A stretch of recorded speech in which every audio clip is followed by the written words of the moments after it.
বলে দিলেন, বান্দারে যেখানে আমার কোরআনের কথা হয়, যেখানে আমার হাদিসের কথাবার্তা আলাপ আলোচনা হয়, যে জায়গায় আমার কোরআন নিয়ে কথাবার্তা হয়, ওই জায়গাতে যদি তোমরা চুপচাপ বসে যদি ধীর স্থির ভাবে শ্রবণ করতে পারো, ওয়ানসিতু, ও জায়গায় যদি তোমরা কেউ চেঁচামেচি না করো, যদি তোমরা ওঠাওঠি না করো, ধীর স্থির ভাবে যদি শ্রবণ করতে পারো, লাআল্লাকুম তুরহামুন, আমি আল্লাহ তোমাদের জানিয়ে দিলাম, আমি আল্লাহ তোমাদের বলে দিলাম, বৃষ্টির মতো তোমাদের উপরে আমি আল্লাহ আমার রহমত নাজিল হবে। আমার বাবাজিরা, ও যুবকেরা, জওয়ানেরা, আমরা প্রত্যেকে কিন্তু দুনিয়া জমিন ছেড়ে বিদায় নেব, এটা কিন্তু গ্যারান্টি। কেউ যদি মনে মনে করে আমি সমুদ্রের তলদেশে চলে যাব, ওই জায়গায় গিয়ে আমি লোহার পিঞ্জারা তৈরি করব, মরণের ফারিস্তা আমাকে চিনতে পারবে না, মরণের ফারিস্তা আমার কাছে পৌঁছাতে পারবে না, এটা ভুল হবে না? ঠিক হবে? আমি বলি না, আমার আল্লাহর কোরআন জানিয়ে দিলেন, আইনামা তাকুনু ইদরিকুমুল মাউতু ওয়ালাউ কুনতুম ফি বুরুজিম মুশাইয়াদা। ওরে মুসলমানেরা রে, যুবকেরা, জওয়ানেরা, আমার আল্লাহর কোরআন জানিয়ে দিলেন, যদি আমার কোন বান্দা, যদি কোন বান্দি, আইনামা তাকুনু ইদরিকুমুল মাউতু ওয়ালাউ কুনতুম ফি বুরুজিম মুশাইয়াদা, আমার কোন বান্দা, আমার কোন বান্দি যদি সমুদ্রের তলদেশে গিয়ে পানির তলায় বসে লোহার পিঞ্জারা করে তার ভিতরে যদি যায় বসে, আর যদি মনে মনে করে আমাকে কেউ দেখতে পাবে না, আমাকে কেউ বুঝতে পারবে না, মরণের ফারিস্তা আমার কাছে আসতে পারবে না, কিন্তু কোন জায়গায় ফাঁকা আমি রাখি না, আমার আল্লাহ জানিয়ে দিলেন, ও আমার বান্দা শোনো, ওয়ামাকারু ওয়ামাকারাল্লাহ ওয়াল্লাহু খায়রুল মাকিরিন। জোরে বলুন ভাইরা, আমার বাবাজিরা, আমার আল্লাহর কোরআন জানিয়ে দিলেন, ওরে বান্দারে, যতই তোমরা চালাকি হও না কেন, যতই তোমরা নিজেকে নিজে চালাক মনে করো না কেন, ওয়ামাকারু ওয়ামাকারাল্লাহ ওয়াল্লাহু খায়রুল মাকিরিন, সব থেকে বড় চালাক হলাম আমি আল্লাহ। জোরে বলুন সুবহানাল্লাহ।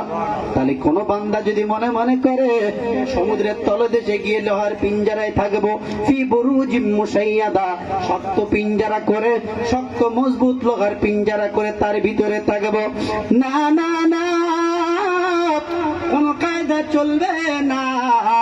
আমার আল্লাহ জানিয়ে দিলেন, বান্দারে, মরণের যখন তোমার টাইম হয়ে যাবে, মরণের যখন সময় হয়ে যাবে, আমার মরণ নামক ফারিস্তা তোমার কাছে চলে যাবে, তোমার জানটা কবজা করে নিয়ে চলে আসবে, কারোর পাপ বাঁচাতে পারবে না। পারবে নাকি ভাইরা, আমার বাবাজিরা, ও মুসলমানেরা, যুবকেরা, তাহলে আমরা সবাই দুনিয়া ছেড়ে বিদায় নেব। বিদায় নিয়ে যাওয়ার আগে আমাদের পরিপূর্ণ মুমিন হতে হবে না? হবেনি? হ্যাঁ, তাহলে আমাদের পরিপূর্ণ মুমিন হতে হবে।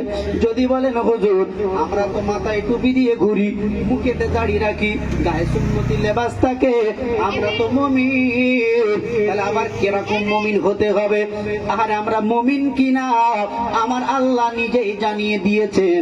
আমার আল্লাহর কোরআন বললে, ইয়া আইয়ুহাল্লাযীনা আমানুত্তাকুল্লাহ, ওরে আমার ঈমানদারেরা রে,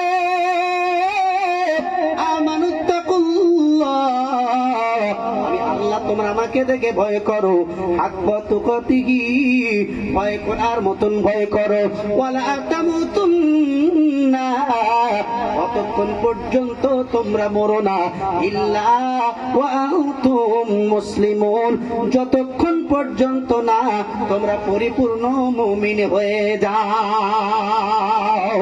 আমরা তো মুসলমান, তারপরে আমার আল্লাহ কেন আমাদের বললেন পরিপূর্ণ মুমিন হওয়ার কথা?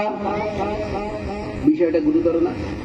হ্যাঁ, আমরা তো মুসলমান, কিন্তু আমার আল্লাহ কেন বলেন পরিপূর্ণ মুমিন হতে? এর দ্বারা বোঝা গেল ভাই আমরা পরিপূর্ণ, এর দ্বারা মুমিন না। আমি বলি না, আমার দয়ার নবী বিশ্ব নবীর বাণী হাদিস শরীফে রয়েছে, আল মুসলিমু মান সালিমাল মুসলিমুনা মিন লিসানি ওয়া ইয়াদি। খাঁটি মুমিন ওই ব্যক্তি যার হাত এবং জবান হইতে অপর মুসলমান দুঃখ পাবে না, অপর মুসলমান ব্যথা পাবে না, অপর মুসলমান কষ্ট পাবে না। এর নাম হলো খাঁটি মুমিন। ওরে মুসলমান, এইবারে বুকে হাত দিয়ে বলে আমরা পরিপূর্ণ এখন মুমিন হয়েছি কিনা? আমার হাতের দ্বারাই অন্য কোন ভাই কষ্ট পেয়েছে কিনা? আমার জবানের দ্বারাই অন্য কোন ভাই দুঃখ পেয়েছে কিনা? যদি আমার হাতের দ্বারাই রে অন্য কোন ভাই দুঃখ পেয়ে যায়, আমার ব্যবহারের দ্বারাই অন্য কোন ভাই যদি কষ্ট পায়, এর দ্বারাই বোঝা যাবে আমি এখনো পর্যন্ত সাকসেসফুল মুমিন হতে পারলাম না। এখন আমরা কি বলতে পারবো যে আমার হাতের দ্বারা অন্য কোনো ভাই কষ্ট পায় নাই, আমার ব্যবহারের দ্বারা অন্য কোনো ভাই দুঃখ পায় নাই, আমার জবানের দ্বারা অন্য কোনো ভাই কষ্ট পায় নাই? হ্যাঁ, এটা বলতে পারবো না। এর দ্বারা বোঝা গেল আমরা এখনো পরিপূর্ণ মুমিন না। ভাইরা আমার, বাবাজিরা, যুবকেরা, জওয়ানেরা, পরিপূর্ণ যদি মুমিন হতে হয় তবে আদা আদি মুমিন হতে আমার আল্লাহ নিষেধ করেছেন, আমি করি না। আমার আল্লাহর কোরআন জানিয়ে দিলেন, ইয়া আইয়ুহাল্লাযীনা আমানু দুখুলু ফিস-সিলমি কাফা ওয়ালা তাত্তাবিউ খুতুওয়াতিশ শাইতান ইন্নাহু লাকুম আদুউম মুবিন। ভাইরা আমার, বাবাজিরা রে, যুবকেরা, জওয়ানেরা, আমার আল্লাহর কোরআন জানিয়ে দিলেন, ইয়া আইয়ুহাল্লাযীনা, ওরে আমার ঈমানদারেরা, আমানু দুখুলু ফিস-সিলমি কাফা, তোমরা যারা ঈমানদার বলে দাবি করো, তোমরা যারা ঈমানদার বলে তোমরা সম্বোধন করো, তারা পরিপূর্ণ ফিস-সিলমি কাফা, পরিপূর্ণ ঈমানদারদের অন্তর্ভুক্ত হয়ে যাও, যেন আদা আদি মুমিন হবে না। তার মানে আদা আদি মুমিন মানে একবার নামাজ পড়বে, একবার চুরি করবে, একবার নামাজ পড়বে, একবার সুদ খাবে, একবার নামাজ পড়বে, একবার জেনা করবে, একবার নামাজ পড়বে, একবার চিটিংবাজি করবে, একবার নামাজ পড়বে, একবার মিথ্যা কথা বলবে, একবার নামাজ পড়বে, একদিন পড়বে, দুদিন পড়বে না, দুদিন পড়বে, 3 দিন পড়বে না, 3 দিন পড়বে, 1 সপ্তাহ পড়বে না, 1 সপ্তাহ পড়বে, 1 মাস পড়বে না, 1 মাস পড়বে রে ভাই, 1 বছরের জন্য ছুটি নেবে, পড়বে না। এর দ্বারাই বোঝা গেল আমরা পরিপূর্ণ মুমিন না। এমন যেন তোমরা হবে না। ওয়ালা তাত্তাবিউ খুতুওয়াতিশ শাইতান ইন্নাহু লাকুম আদুউম মুবিন। যদি তোমরা এইরকম ভাবে বেয়াড়া ভাবে চলাফেরা করো, তাহলে তোমাদের পিছনে আছে চরম শত্রু, তার নাম শয়তান। এই শয়তান তোমাদেরকে প্রবলনা দিয়ে আরে পথটাকে ভুলিয়ে দিয়ে খারাপ রাস্তায় নিয়ে চলে যাবে। এর বিনিময়ে তোমরা জান্নাতে পাবে না, তার বিনিময়ে তোমরা জাহান্নামী হয়ে যাবে। সুতরাং তোমরা যদি শয়তানের হাত থেকে বাঁচতে চাও, তাহলে তোমরা বেশি বেশি করে নামাজের মধ্যে ধ্যান দাও, নামাজের মধ্যে ভক্তি আনো। আমরা নামাজ পড়ি, আল্লাহু আকবার বলে পাকার দিকে তাকিয়ে দিচ্ছি, কি গো অন্যদিকে চেয়ে করা কাজ হচ্ছে, কোনো খেয়াল নেই। এর দ্বারা বোঝা গেল নামাজের ভিতরে যদি আমাদের ধ্যান ধারণা চিন্তা চেতনা যদি একভাবে যদি দাঁড় না করাতে পারি, এখনো পর্যন্ত আমরা পরিপূর্ণ ইমানদার নয়। ইমানদার পরিপূর্ণ হয়ে যাবে যখন নামাজের মজা আসবে তখন। তাহলে রাস্তা একটা বলে দেন, অবশ্যই রাস্তা আছে ভাই, এই রাস্তা ক্লিয়ার, রাস্তা অন্য কোন রাস্তা নয়।